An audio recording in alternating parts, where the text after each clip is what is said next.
कल एक महानुभाव ने एक लेटर दिया था, मरने के बाद क्या होता है। तो मरने के बाद क्या होता है ये तो मरने के बाद मालूम पड़ जाएगा, उसके पहले नहीं मालूम पड़ता। और वो सबका अलग अलग हिसाब है, एक उत्तर नहीं हो सकता। एक मरने के बाद स्वर्ग जाएगा, एक मरने के बाद नरक जाएगा, वहां कुछ दिन अपने पुण्य पाप का फल भोगेगा, उसके बाद फिर मृत्युलोक में आएगा। फिर यहां पूर्व कर्म के अनुसार उसको 84 लाख में डाला जाएगा। ये सब बड़ा लंबा बही खाता है, ये भगवान के पास फाइल है, इसको कोई महापुरुष नहीं बता सकता। और वो सबका अलग अलग है। हो सकता है मरने के बाद यहीं पर मृत्युलोक में ही कहीं जन्म दे दें भगवान। मनुष्य के यहां अगर अच्छे कर्म हैं, साधना किया है भगवान के निमित्त, तो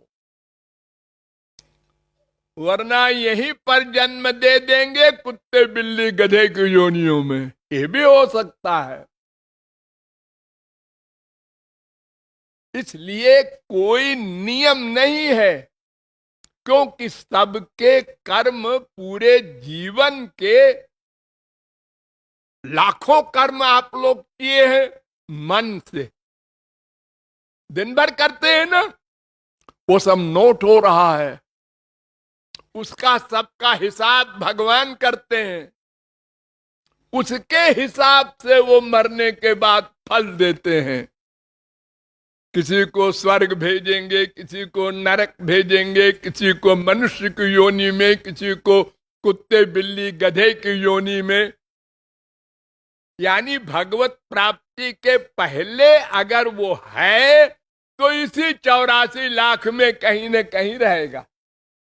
शरीर रहेगा, मन रहेगा, बुद्धि रहेगी, इंद्रियां रहेंगी, ये शरीर नहीं रहेगा, दूसरा शरीर रहेगा। देवलोक में जाएगा वहां का शरीर मिलेगा, नरक में जाएगा वहां अलग शरीर मिलता है दंड भोगने के लिए।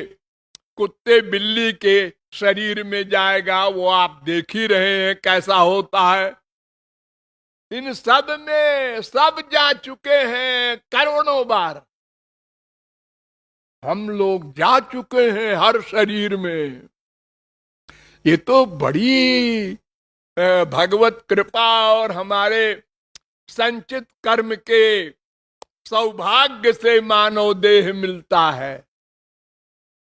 ऐसे नहीं मिल जाता है कि फिर मिल जाएगा, लापरवाही किए जाओ ये नहीं चलेगा। हरि गुरु में आपका मन कितना लगा, अगर लगा है तो मानव देह श्योर मिलेगा। और किसी महापुरुष के घर में जन्म होगा कि पैदा होते ही आपको भगवान का एटमॉस्फियर मिले। और अगर पाप कर्म भी है तो मनुष्य शरीर तो मिलेगा, लेकिन किसी शराबी कबाबी और नास्तिक के घर में जन्म होगा, तो उसके संग के द्वारा आप पाप करेंगे, तो फिर परिणाम 84 लाख में फिर घूमेंगे। ये बड़ा लंबा चौड़ा बही खाता का हिसाब है, इसको कोई महापुरुष किसी व्यक्ति के बारे में नहीं बता सकता। ये तो भगवान ये हिसाब रखते हैं, वही फल देते हैं कर्म का। लेकिन हमको तो संक्षेप में ये समझना है कि जितने क्षण हो सके अपने मन को हरि गुरु में लगाते रहें। और इसलिए भी कि कुछ पता नहीं है अगला क्षण मिले कि न मिले, ये बड़ी गड़बड़ है।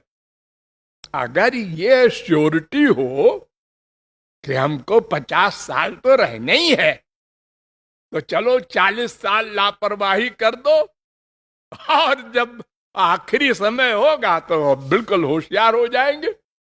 आजकल बच्चे जो पढ़ते हैं स्कूल कॉलेज में यही करते हैं, पूरे 6 महीने तो मटर गश्ती करेंगे, और जो परीक्षा का समय आएगा तो चाय पी पी के रात भर जागेंगे। अरे आ गया, अब 4 दिन है, अब 2 दिन है, अब 1 दिन है। लेकिन हमको तो पता ही नहीं है ना कब जाना है। इसलिए हर समय सावधान रहना है, मन को लगाते रहना है, लगाते रहना है।